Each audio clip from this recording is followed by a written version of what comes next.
जन साथियों, स्वागत है आप सभी का एक बार फिर से। उम्मीद है दोस्तों आप सभी बेहतरीन होंगे और आप सभी की तैयारी बहुत शानदार चल रही होगी। तो दोस्तों आज हम लोग हिंदी में 37 प्रश्न फिर से करने वाले हैं और प्रैक्टिस सेट नंबर 6 होगा। जो यूथ बुक है इसको हम लोग सॉल्व करते हैं। इसमें 50 प्रैक्टिस सेट दिए हैं जिनको लगातार सॉल्व करते हैं। आज हमारा प्रैक्टिस सेट नंबर 6 है।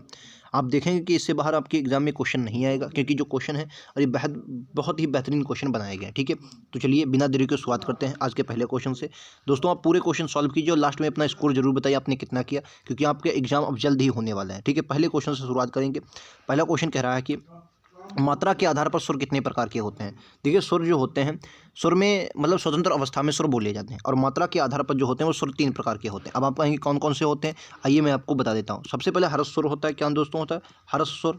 ठीक है, आपका दूसरा आ जाए दीर्घ सुर, तीसरा आ जाता है आपका लुप्त स्वर। ठीक है, प्लुप्त स्वर आ जाता है। ठीक है, ये 3 प्रकार के सुर होते हैं जो मात्रा के आधार पर होते हैं। ठीक है, अगला क्वेश्चन कह रहा है, दिए गए वाक्य में उपयुक्त विराम चिन्ह का चयन कीजिए। जो विराम चिन्ह है, सवेरा हुआ, चिड़िया चहचहाने लगी, यहाँ पर बताना है कौन सा विराम चिन्ह सही लगेगा।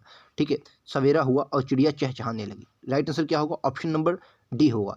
जो सवेरा हुआ होगा, सवेरा हुआ के बाद आपका अल्प विराम लग जाएगा। सवेरा हुआ, यहाँ पर अल्प विराम लग जाएगा। Option number D. ठीक है, सवेरा हुआ, चिड़िया चहचहाने लगी। ठीक है, तो राइट आंसर क्या होगा? ऑप्शन नंबर डी, अल्प विराम लग जाएगा। ठीक है, चलिए नेक्स्ट क्वेश्चन पर देखते हैं। हवा कैसा शब्द है? क्रिया है, सर्वनाम है, विशेषण है, संज्ञा है। देखिए, हवा जो है वो क्रिया तो है नहीं, क्योंकि क्रिया में ज़्यादातर ना लगता है। ठीक है, सर्वनाम भी नहीं, क्योंकि सर्वनाम जो होते हैं वो संज्ञा के स्थान पर प्रयोग हो जाते हैं, जो 6 प्रकार के होते हैं, और कुल संख्या इनकी क्या होती है? 11 होती है। ठीक है, और विशेषण होते हैं जो संज्ञा की विशेषता बताते हैं, वो आपके विशेषण होते हैं। तो विशेषण भी नहीं तो क्या बचा? संज्ञा। देखिए, नाम जो भी होता है, नाम ही क्या है? इंग्लिश में आपने क्या होगा? नाम ही नाउन। नाउन मतलब संज्ञा होता है, नाम ही नाउन है। ठीक है, कोई भी नाम है वो संज्ञा। तो हवा एक नाम है, तो आपकी क्या हो जाएगी? संज्ञा हो जाएगी। Option number D. नेक्स्ट देखते हैं, निम्नलिखित में से किस वाक्य में सर्वनाम का प्रयोग हुआ है? आज बरसात होगी, मैं कल दिल्ली जा रहा हूँ, घर का काम कर लो, सीमा और रीमा बहनें हैं। बताएंगे तो आपको अपने आप लग रहा होगा, मैंने भी क्या बताया, सर्वनाम जो होते हैं इनकी 6 प्रकार होते हैं और कुल सर्वनाम 11 होते हैं। कुल कितने होते हैं? 11 होते हैं। ठीक है, तो इसमें राइट आंसर विकल्प उत्तर बी हो जाएगा, क्योंकि मैं क्या है? मैं कल दिल्ली जा रहा हूँ, तो इसमें क्या है? ये सर्वनाम का प्रयोग हुआ। ठीक है, याद रखेंगे, मैं कल दिल्ली जा रहा हूँ, ये क्या है? सर्वनाम का प्रयोग हुआ है, याद रखेंगे। चलिए अगले क्वेश्चन पर चलता हूँ। ये देखिए, क्या विशेषण का लिंग किसके अनुसार होता है? जो विशेषण होता है इसका लिंग किसके अनुसार होता है? देखिए, विशेषण होता है उसके जो लिंग होता है वो विशेष्य के अनुसार होता है, विशेष्य के अनुसार। और विशेष्य क्या होता है? विशेष्य एक संज्ञा शब्द होता है। विशेष्य जो होता है वो ज़्यादातर संज्ञा या सर्वनाम शब्द होता है। ठीक है, क्योंकि विशेष्य क्या होता है? जिसकी विशेषता बताई जाती है। ठीक है, जैसे मैंने क्या बोला? अच्छा लड़का, अच्छा लड़का, अच्छा लड़का। तो देखिए, अगर मैं इसका उदाहरण आपको बता देता हूं ताकि आपको कन्फ्यूजन ना हो। जैसे मैंने क्या बोला? राजीव से ले लेता हूं। राजीव क्या है? राजीव एक अच्छा लड़का है। राजीव क्या है दोस्तों? राजीव एक अच्छा लड़का है, एक अच्छा लड़का है, अच्छा लड़का है। ठीक है, लड़का है। यानी कि अब देखिए, राजीव जो है, यानी कि जो अच्छा है, विशेषण जो है, विशेषण का लिंक किससे? राजीव से निर्धारित हुआ। ठीक है, इसी तरीके से मैं एक और शब्द लेता हूँ, पूजा। पूजा अच्छी लड़की है। क्या है? अच्छी लड़की है, अच्छी लड़की है। पूजा अच्छी लड़की है। ठीक है, अब जो अच्छी है इसका लिंक कहाँ से निर्धारित हुआ? पूजा से हुआ। तो यानी जो विशेषण होते हैं उनका विशेष के अनुसार आपका लिंग जो होता है अनुसार होता है। ठीक है, अगला, इनमें से क्रिया के किस रूप में कर्ता के अनुसार लिंग परिवर्तन नहीं होता? क्रिया के किस रूप में कर्ता के अनुसार लिंग परिवर्तन नहीं होता? वेरी इंपॉर्टेंट क्वेश्चन, और बहुत ही ये टफ भी क्वेश्चन हो सकता है। तो याद रखेंगे, भूतकालिक रूप में। क्या राइट आंसर होगा? भूतकालिक रूप में। उदाहरण भी दूंगा। भूतकालिक जो रूप होता है इसका लिंग का परिवर्तन कर्ता के अनुसार नहीं बल्कि कर्म के अनुसार होता है। किसके अनुसार? कर्म के अनुसार होता है। जैसे उदाहरण लीजिए, आप चिंता न करें, उदाहरण जैसे राम ने रोटी खाई, राम ने रोटी खाई, रोटी खाई। अब देखिए, राम ने रोटी खाई थी, राम ने रोटी क्या थी? खाई थी।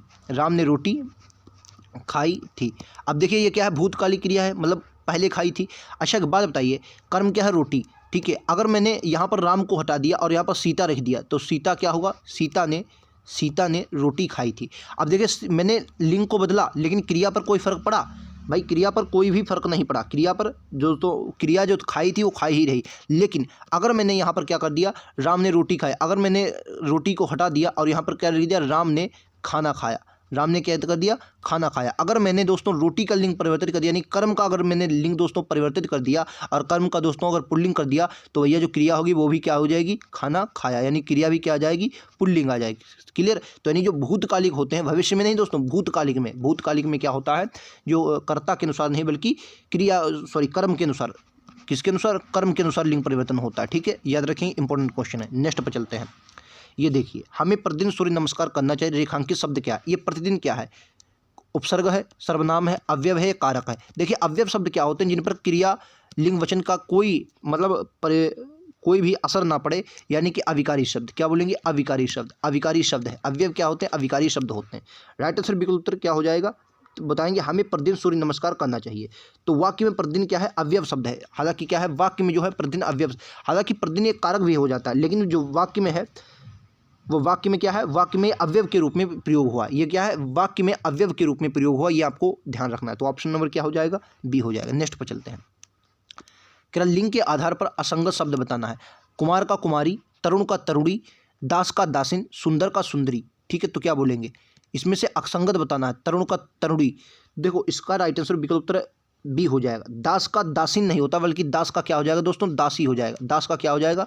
दासी हो जाएगा, ना कि दासिन। ठीक है, ये तरुण का तरुणी बहुत इंपॉर्टेंट है। जैसे तरुण का तरुणी, ये बहुत इंपॉर्टेंट हो जाए एक शब्द में। अनुज का अनुजा, ठीक है, बहुत इंपॉर्टेंट होते हैं, आपके याद रखेंगे। ठीक है, चलिए अगले क्वेश्चन। हिंदी में कितने वचन होते हैं? तो हिंदी में आपको याद रखना है सिर्फ और सिर्फ दो वचन होते हैं। स्त्रीलिंग, सॉरी, एक वचन और बहुवचन। क्या होते हैं? एक वचन और बहुवचन। और स्त्रीलिंग पुल्लिंग दो आपके लिंग होते हैं। ठीक है, नेक्स्ट क्वेश्चन। कह रहा नेताजी ने भाषण दिया। अब नेताजी ने भाषण दिया, आसन्न भूत होगा, पूर्ण भूत होगा, अपूर्ण भूत को होगा, सामान्य। देखो, अपूर्ण नहीं होगा, अपूर्ण में रहा रही होता है, हमेशा याद रखनी। अपूर्ण में हमेशा क्या होता है? रहा रही होता है। नेताजी ने भाषण दिया, यानी कि सामान्य भूत की बात कर रहा है। क्या होगा? सामान्य भूतकाल की बात कर रहा है। ऑप्शन नंबर डी के साथ चलते हैं। नेक्स्ट देखिए, उसके ऊपर लिखा नहीं जा सकेगा। इस वाक्य में वाच्य, देखिए वाच्य मैंने कई बार आपको बताया, वाच्य कितने प्रकार के होते हैं? तीन प्रकार के। कृतवाच्य, कर्मवाच्य, भाववाच्य। अगर क्रिया कर्ता के अनुसार बदल रही है तो क्या होगा? कर्म के वाच्य होगा। अगर क्रिया कर्म के अनुसार बदल रही है तो आपका कर्मवाच्य होगा। ना ही क्रिया दोस्तों भाव को बदलने पर बदल रही है, और ना ही कर्ता के अनुसार बदल रही है, ना कि क्रिया के अनुसार, तो आपकी भाववाच्य। जैसे उसके द्वारा लिखा नहीं जा सकेगा। ठीक है, अच्छा, इसमें कर्म है? कहीं कर्म है ही नहीं। इसमें अगर होता है उसके द्वारा पत्र लिखा नहीं जा सकेगा, तो उसमें कर्म होता है। इसमें पहली बात कर्म ही नहीं है, तो क्या है दोस्तों? ये कर्मवाच्य तो होगा नहीं। अब एक तो निगेटिव है, निगेटिव ज़्यादातर भाववाच्य में थे, लेकिन कभी कभी गलत हो जाते हैं। ठीक है, तो पहली बात दोस्तों, इसमें कर्म नहीं है, तो हमेशा याद रखने कर्मवाच्य तो होगा नहीं। ठीक है, तो मैं एक बात करता रख लेता हूँ। जैसे उसकी जगह पर मैंने क्या लिख दिया? पंकज। उसकी जगह पर क्या लिख दिया? पंकज लिख दिया। पंकज, पंकज द्वारा लिखा नहीं जा सकेगा। ठीक है, क्रिया क्या है? क्रिया है लिखना। लिखना पर कोई असर पड़ा, मैंने पंकज रखा।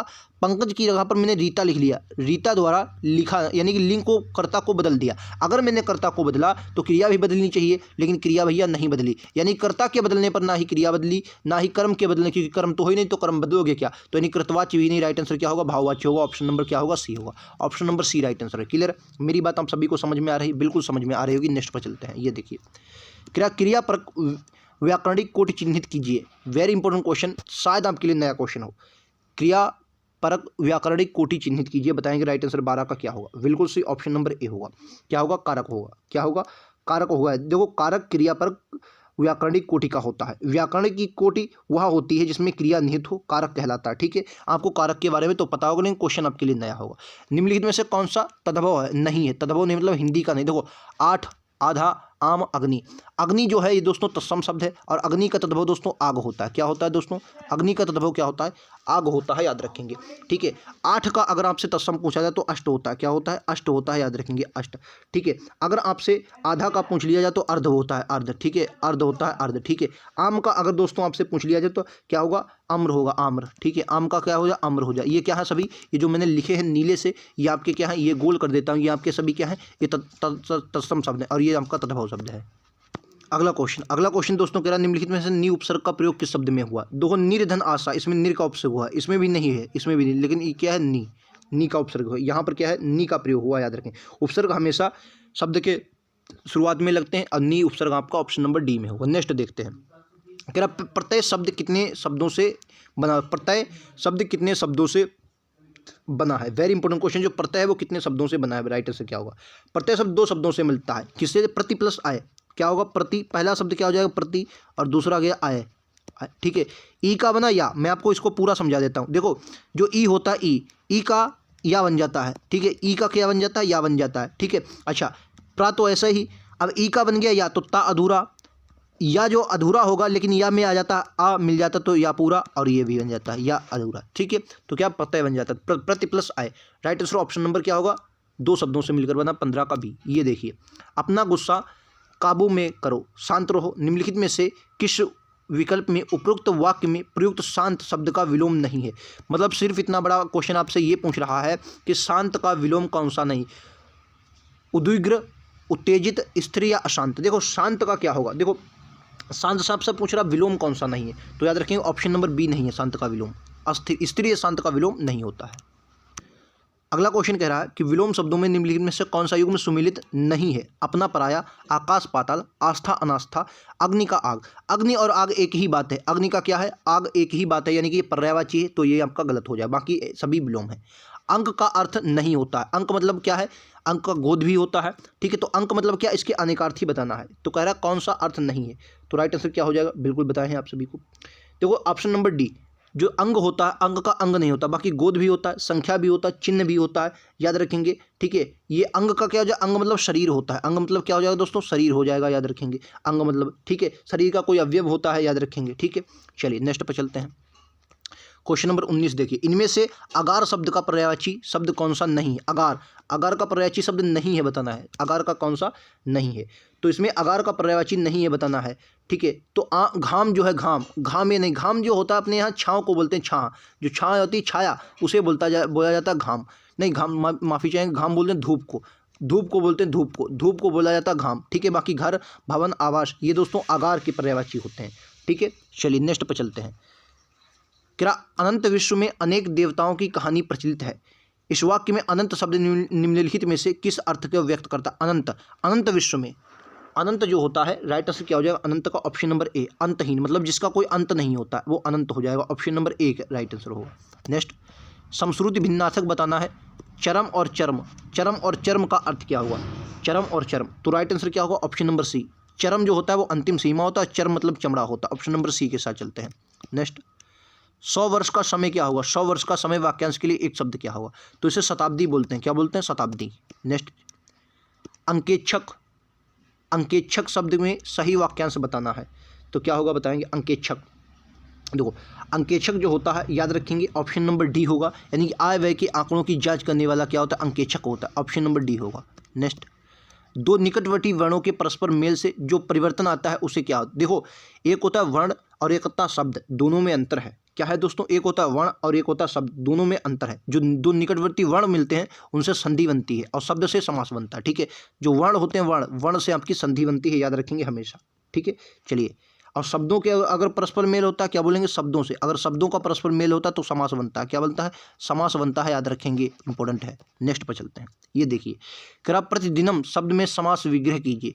प्रतिदिनम शब्द का समास विग्रह क्या हो जाएगा, तो याद रखें दिन और दिन, दिन प्रतिदिन, मतलब दिन और दिन प्रति। ठीक है, तो राइट आंसर क्या होगा, ऑप्शन नंबर बी हो जाएगा, दिन दिनम प्रति, ऑप्शन नंबर बी। और इसमें अव्ययीभाव समास हो जाएगा, प्रति, क्योंकि प्रति क्या है, उपसर्ग है। निम्नलिखित वाक्य में से कौन सा भाग त्रुटि है, बताना है कौन सा भाग त्रुटि हो जाएगा। विद्वानों का दल आ रहा है, विद्वानों का दल आ रहा है। ठीक है, तो पहली बार इसमें आपको याद रखना विद्वानों ही गलत लिखा है, विद्वानों क्या है, गलत लिखा है, विद्वानों क्या है, गलत लिखा है, तो राइट आंसर क्या होगा, ऑप्शन नंबर डी होगा। आप कहेंगे विद्वानों शुद्ध कैसे लिखा जाता है, तो याद विद्वानों होता है, विद्वानों, ये वी होता है। ठीक है, और द्वानों, विद्वानों। ठीक है, याद रखें विद्वानों होता है, ना कि ये बा नहीं बनता, वाह बनता है। नेक्स्ट, स्थायी भाव की अनुश्रुति के योग्य कौन बनाता है, स्थायी भाव को अनुभूति के योग्य कौन बनाता है। देखो स्थायी भाव जो होता है बहुत इंपॉर्टेंट होता है, तो आपको बताना है इसको क्या बोलते हैं, अनुभूति के योग्य कौन बनाता है, तो right answer option number D होगा, विभाव। विभाव अनुभाव संचारी भाव से युक्त होता है। ठीक है, ऑप्शन नंबर क्या होगा, ऑप्शन नंबर डी होगा। नेक्स्ट, इनमें से 16 मात्राओं वाला छंद कौन सा होता है। देखिए छंद से क्वेश्चन आपके यूपी पुलिस में पूछा गया था और बहुत उन्होंने घुमा कर दिया था, रोला और सोठा में आपको कन्फ्यूजन करवाया था। ठीक है, तो याद रखेंगे ऐसे क्वेश्चन आपके एग्जाम में बनते हैं। ठीक है, तो बताएंगे 28 का right answer option number A, चौपाई। चौपाई में 16 मात्राएं होती हैं। ठीक है, याद रखेंगे 16 4 चरण होते हैं। कितने चरण, 4 चरण होते हैं। क्या एक या अनेक वर्णों के पास पास या क्रमानुसार आवृत्ति को कौन सा अलंकार माना जाता है। देखिए जो एक बार जब लगातार आवृत्ति होती तो अनुप्रास, और अनुप्रास के कितने अलंकार के भेद है, तो 5 अलंकार हैं इसके। अनुप्रास के कितने भेद है, तो 5 प्रकार के भेद है। अंत्यानुप्रास, श्रुत्यानुप्रास, छेकानुप्रास, लाटानुप्रास, वृत्त्यानुप्रास, 5 प्रकार के होते हैं, याद रखें अनुप्रास। ठीक है, चलिए जैसे तरन तरजा तरतमाल तरबर वो है, ये बहुत इंपॉर्टेंट है। नेक्स्ट, किस समूह में शब्द में ठीक प्रकार से रखे गए ये बताना है।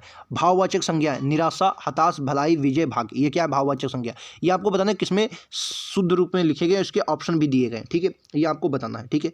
दूसरा कह रहा है विशेषण शक्तिशाली, पराधीन, सभ्य, स्वेच्छाकारी, पुराना। तीसरा मैं, तुम, हम, तुम्हारा, क्या, कौन, क्यों, ये क्या है। और चौथा आक्रामक क्रिया लजाना, मरना, सोना, पढ़ना, ठीक है। तो देखिए इनमें से बताना कौन सा आपका सही प्रकार से लिखेगा। देखो 3 बिल्कुल सही है। भाववाचक क्रिया देखो हताश क्या है भाववाचक क्रिया, भलाई भी भाववाचक क्रिया, विजय और भाग्य सब भाववाचक क्रिया है, बिल्कुल सही है।